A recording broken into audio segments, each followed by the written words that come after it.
Salve a tutti amici e benvenuti. Se questo video dovesse piacervi, lasciatemi un bel like ed iscrivetevi al mio canale. Lo apprezzerò moltissimo. Dunque, come potete vedere dalle immagini che stanno andando in sovraimpressione, oggi parliamo di un personaggio che mi è particolarmente caro, ossia la dolcissima Sakura Kasugano. Cominciamo col dire che la graziosissima Sakura è una ragazza che frequenta le scuole superiori. Non sappiamo quale classe frequenti, quale sezione o quanti anni abbia con esattezza, ma dato che in Giappone le scuole superiori si frequentano dai 15 ai 18 anni, la sua età deve necessariamente essere compresa tra queste due, dato che siamo certi che sia stata sempre promossa. Se posso esprimere il mio modesto parere, credo che abbia tra i 17 e i 18 anni, ma la mia è solo un'opinione. La nostra giovane studentessa è entrata a far parte del roster di Street Fighter a partire dal secondo capitolo della serie Alpha nel 1996. È di nazionalità giapponese, è alta 157 cm e all'epoca di Street Fighter Alpha 2 pesava 42 kg. La sua altezza è rimasta tuttora invariata, ma il suo peso è aumentato, arrivando a 52 kg.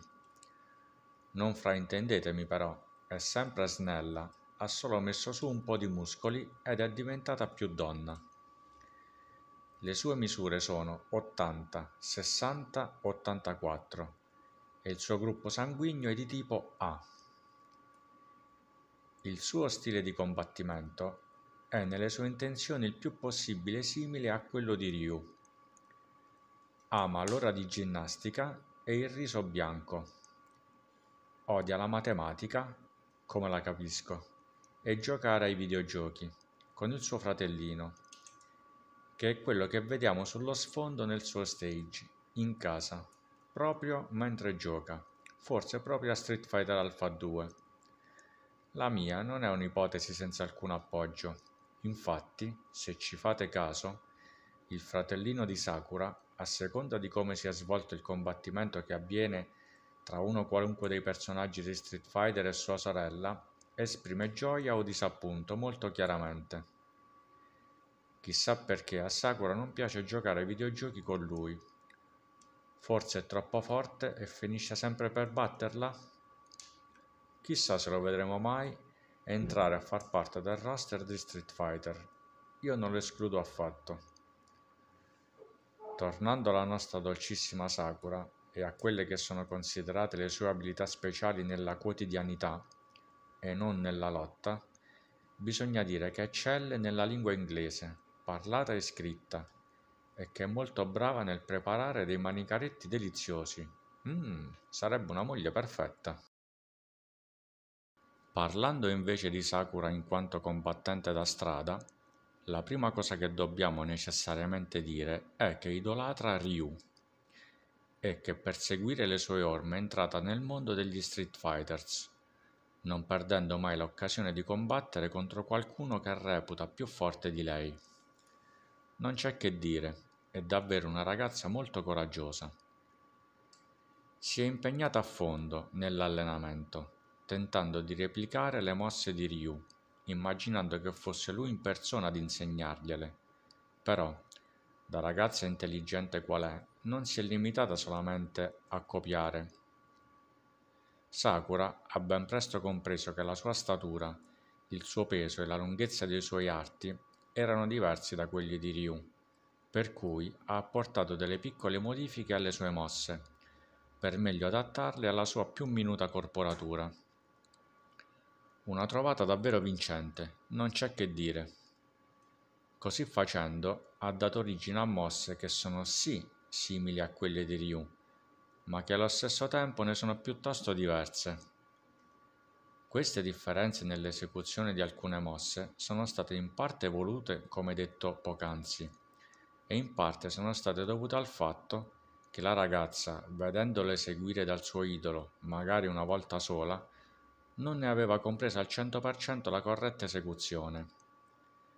Anche i nomi dei suoi attacchi, Hadouken a parte, sono leggermente diversi da quelli di Ryu, probabilmente perché la ragazza non aveva capito bene quando Ryu li ha pronunciati in combattimento.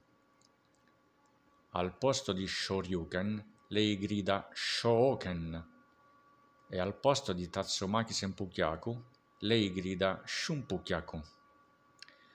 Non dimentichiamo che ciò che Sakura ha imparato lo ha fatto semplicemente ascoltando ed osservando, per cui la cosa è più che comprensibile. Questo però non significa affatto che quelle mosse dal nome leggermente diverso, le cui lacune sono state colmate da lei attingendo alla sua enorme fantasia, non siano efficaci. Anzi, da quegli involontari errori di imitazione, se così vogliamo definirli, nel nome e nella tecnica d'esecuzione, sono nate delle varianti alle mosse di Ryu molto efficaci e soprattutto davvero imprevedibili. In certi casi poi, grazie al suo enorme talento, ha volutamente elaborato delle varianti a ciò che aveva visto eseguire da Ryu. Infatti, lei è in grado di lanciare il suo Hadouken anche verso l'alto, cosa che a Ryu non abbiamo mai visto fare. Sakura è una studentessa che vive nel quartiere di Setagaya a Tokyo.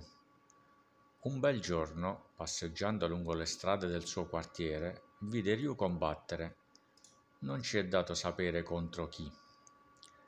La nostra studentessa rimase così colpita dal modo in cui Ryu stravinse il combattimento da sentir nascere dentro di lei il desiderio di imitarlo, e fu così che iniziò ad allenarsi, cercando di replicare le mosse che gli aveva visto eseguire quel giorno.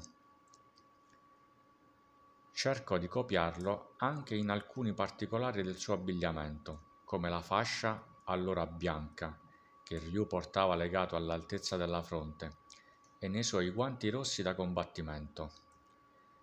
In Street Fighter V, tra i suoi costumi, ne vediamo anche uno che ricalca molto da vicino il doji di Ryu. Anche un paio delle sue pose della vittoria sono molto simili a quelle che ha visto eseguire da Ryu dopo le sue vittorie. Quando alla fine di Street Fighter Alpha 2 Sakura incontra Ryu, gli confessa che è la sua fan numero 1 e da buona tradizione Capcom lo sfida a battersi. Sakura vince l'incontro, ma con molto pragmatismo si convince che Ryu non ci è andato pesante con lei e gli chiede di diventare il suo maestro. Ryu la respinge, dicendo che egli stesso è in fase di apprendimento e che per questo motivo non può prendere allievi e che non ha tempo per i giochi adatti alle ragazze che vanno a scuola e che avrebbe dovuto imparare a combattere da sola. Una risposta che sicuramente mi ha lasciato un po' basito. In questo caso credo che Ryu abbia mancato un po' di tatto. Comunque, a giudicare dall'espressione di Sakura, la quale mi è sembrata sì dispiaciuta nell'udire quella risposta, ma non ferita a livello emotivo, Ryu, se non altro, deve aver utilizzato un tono di voce non troppo duro. Immagino quasi fraterno. La studentessa chiede a Ryu il permesso di scattarle una foto per avere almeno un ricordo del suo idolo, cosa che questi le concede. Il giorno dopo, andando a scuola, Sakura mostra l'istantanea a quella che probabilmente è Kei Kitose, la sua migliore amica, dicendole che quello, forse, era il suo maestro. A quel punto, Sakura aveva ormai preso la decisione di continuare a praticare lo street fighting e di rivedere Ryu, per porgli alcune domande riguardanti la via del guerriero, alle quali da sola non riusciva ancora a darsi una risposta. Il tutto però dopo aver affrettato il passo, perché lei e la sua amica erano in ritardo per andare a scuola. Mi raccomando, Sakura, non fare tardi, altrimenti il prof di matematica per punizione ti interrogherà. Quella di essere perennemente in ritardo è una caratteristica propria della nostra bella Sakura. Come vedete, infatti, raggiunge la location in cui deve combattere sempre di corsa. Qualora dovesse concedervi un appuntamento, tenetelo bene a mente. e datele un margine di almeno 15 minuti. Ve lo consiglio. Den Hibiki si è assunto la responsabilità di guidare Sakura nel mondo dei combattimenti da strada, ma non si è ben capito se si è preso un impegno che nessuno gli ha chiesto o se Sakura, vedendolo eseguire alcune mosse simili a quelle di Ryu, glielo abbia chiesto, nella speranza di apprendere qualcosa. Comunque sia, ufficialmente, tra loro non sembra esserci alcun rapporto maestro-allieva. Karin, della facoltosa famiglia Kanzuki, è una coetanea di Sakura e frequentano la stessa scuola, ma non sappiamo se le due ragazze vanno in classe insieme. Karin considera Sakura la sua rivale e non perde occasione per battersi con lei, cosa che per Sakura comincia a diventare un po' stancante. La migliore amica di Sakura, come accennato poc'anzi, è la sua compagna di classe Kei Kitose. Probabilmente è la ragazza che abbiamo visto fare con lei la strada per andare a scuola. Kei non approva l'amore di Sakura per i combattimenti da strada, perché teme che la sua amica possa farsi male ed inoltre ritiene che quello stile di vita non sia il più calzante per una ragazza della loro età, ma da buona amica la sostiene comunque. Sakura è anche molto amica di Hinata Wakaba. Wakaba in giapponese significa giovane foglia, e Natsu Ayuara, che abitano nella vicina città di Aoharu e che abbiamo visto entrambe con piacere in Rival School, dove tra l'altro anche Sakura era presente. Dato che le cose da dire su Sakura sono ancora molte, ho deciso di dividere il video in due parti, per evitare che fosse troppo lungo. Ci risentiamo al più presto per la seconda parte. Se il video vi è piaciuto lasciatemi un bel like ed iscrivetevi al mio canale, lo apprezzerò veramente moltissimo. Con questa io vi saluto e vi rimando alla prossima. Passo e chiudo.